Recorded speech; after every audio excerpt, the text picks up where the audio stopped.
નવસારીના ચીખલી ખાતે ભ્રષ્ટાચારનો વધુ એક પુરાવો સામે આવ્યો। નિર્માણ પામી રહેલા એસટી ડેપોનું સ્લેબ ધરાશાયી, કામ કરી રહેલા 6 શ્રમિકો ઇજાગ્રસ્ત થતા સારવાર અર્થે। મુખ્યપ્રધાન ભૂપેન્દ્ર પટેલ વિંછિયાથી સૌરાષ્ટ્રવાસીઓને ભેટ આપી 337 કરોડના વિકાસ કામોના લોકાર્પણ અને ખાતમુહૂર્ત કર્યા। સૌની યોજના લિંક 4ના રૂપિયા 181 કરોડના કામોનો શિલાન્યાસ થયો। 73 કિલોમીટર લાંબા પાઇપલાઇન નેટવર્કથી 12 તળાવ જોડવામાં આવશે। રાજકોટના વિંછિયામાં સીએમ ભૂપેન્દ્ર પટેલે કાર્યક્રમ પતાવી કેડી પરવાડિયા હોસ્પિટલ ગયા। દર્દીઓને મળી ખબર અંતર પૂછ્યા। સીએમ અને ભાજપ પ્રદેશ ઉપાધ્યક્ષ ભરત બોગરા પણ ઉપસ્થિત રહ્યા।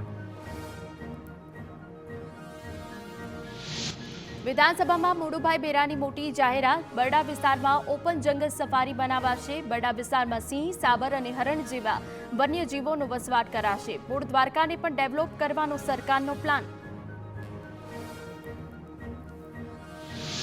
2 વર્ષમાં નડાબેટમાં પ્રવાસીઓની સંખ્યા ઘટી। ડીસાના ધારાસભ્યના પ્રશ્ન પર પ્રવાસન મંત્રીએ જવાબ આપ્યો। 1 વર્ષમાં 1,11,000 જેટલા પર્યટકો ઘટ્યા। મુલાકાતીઓ ઘટવાનું કારણ 50 કિલોમીટરનો સિંગલ પટ્ટી રોડ હોવાનો ધારાસભ્ય ગેનીબેનનો આક્ષેપ। ટૂંક સમયમાં ડબલ પટ્ટી રોડ બનાવવા સરકારનું આશ્વાસન।